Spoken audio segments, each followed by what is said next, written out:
Correction d'exercices 35 et 36, page 85. Alors dans l'exercice 35, on nous donne une fonction f qui est définie sur un intervalle i qui est 1, 10 fermé, c'est-à-dire que les valeurs de i que l'on va considérer ici, c'est toutes les valeurs comprises entre 1 et 10, ça peut être 1, ça peut être 10. Voilà. En tout cas, toutes les valeurs dans cet intervalle. Et pareil. Alors première chose, calculer la dérivée de f, c'est-à-dire ce qu'on note f' de x. Voilà.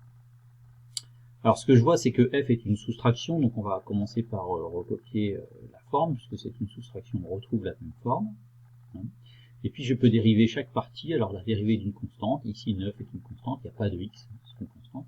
Donc la dérivée de 9, ça va donner 0. Et la dérivée de 19 sur x, on voit ici qu'on a affaire à la fonction inverse, c'est 19 fois 1 sur x, en fait, et bien ça va être moins 19 sur x carré. Bon, il ne reste plus qu'à réduire un peu, donc le 0 ici, il ne sert à rien, et puis moins par moins, en fait, ça fait plus, donc finalement, la dérivée, c'est 19 sur x carré. Bon. Étudier son signe, maintenant qu'on a son expression. Alors son signe, c'est très simple, puisque 19 est un nombre positif, comme tout le monde sait. X carré aussi positif, strictement même, il ne peut pas être nul, puisque x est compris entre 1 et 10. X n'est pas égal à 0, x carré n'est pas égal à 0. Voilà, donc comme les deux nombres sont positifs, la division d'un positif par un positif, eh bien ça donne un nombre strictement positif. Donc la dérivée est strictement plus grande que 0, positif.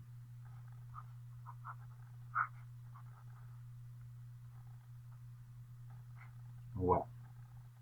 Du coup, comme la dérivée est positive, eh bien c'est très simple pour établir le tableau de variation. Alors, d'abord, je trace mon tableau de variation. Voilà. Pour x qui varie entre 1 et 10. Voilà. Et ici, on a les variations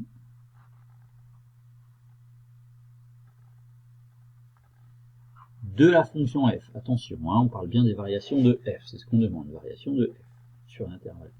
Donc, puisque la dérivée est strictement positive, eh bien alors la fonction f est strictement croissante.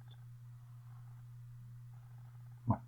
Il ne reste plus qu'à calculer ici f de 1, puisque c'est ça la ligne de f, et on est en face la colonne de x égale 1, et puis ici f de 10. Voilà. Alors c'est simple, on reprend la fonction f qui est ici, et on passe x par 1, donc ça fait 9 moins 19 sur 1, c'est-à-dire moins 10. Et f de 10,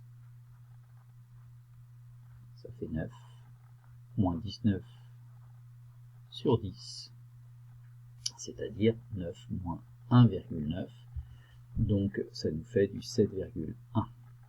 Voilà. Alors on vérifie qu'effectivement, pour passer de moins 10 à 7,1, on a bien quelque chose qui est croissant. On est obligé de monter, croissant, d'augmenter pour passer de moins 10 à 7,1.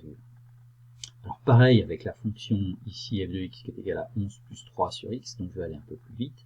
La dérivée f', ça va donc être une somme, pour la même raison, c'est une somme, donc on retrouve la somme. La dérivée de 11, c'est 0, et la dérivée de 3 sur x, c'est moins 3 sur x carré. Donc en simplifiant, le 0 ne sert à rien, plus moins ça fait moins, donc ça fait moins 3 sur x carré. Et ça, c'est clairement négatif, 3 est positif, x carré est positif, donc l'ensemble 3 sur x carré est positif, avec un moins devant, et bien ça fait négatif. Et donc, comme la dérivée est négative, alors attention, l'intervalle ici c'est 0,10, comme la dérivée est négative, et bien la fonction